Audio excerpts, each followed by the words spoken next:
It's an extremely exciting time for the commercial real estate sharing economy. And I think what we're going to see over the next 5 years is a continuation of more and more options for occupiers. And so what we're seeing is not just startups and tech companies and fast-growing companies, but also some of the largest occupiers in the world are getting to a point where their real estate strategy requires having more flexible options. So that could mean things that are co-working or flexible space. That certainly means services like Breather.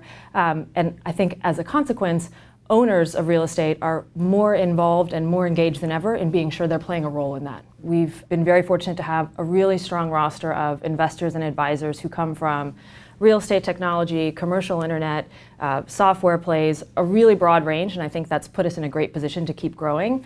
I'd say across the commercial real estate tech landscape, the fact that we're seeing institutional owners place capital with early stage companies is a huge vote of confidence and really shows that we're emerging and evolving in the PropTech space and the CRE tech space. It presents not only strategic opportunities because these companies are their suppliers, their partners, their clients, but especially when owners are getting involved at a very early stage in some of these companies, they can really shape what the product becomes and what direction they go in. I think for technology companies, it's essential that on the one hand, legacy players are adapting because they have to. On the other hand, you have all these young companies that are developing software solutions and other platforms that can really be extremely responsive and extremely nimble.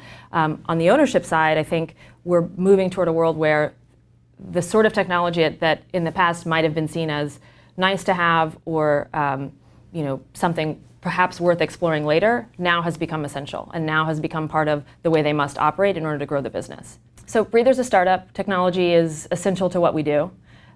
We have the great benefit of having both an extremely strong real estate organization and an extremely strong tech organization. And that helps a lot because we're operating in 10 cities across 3 countries. So it's essential in terms of how we communicate, where we communicate, how we keep track of what our success looks like, and the data that we're collecting.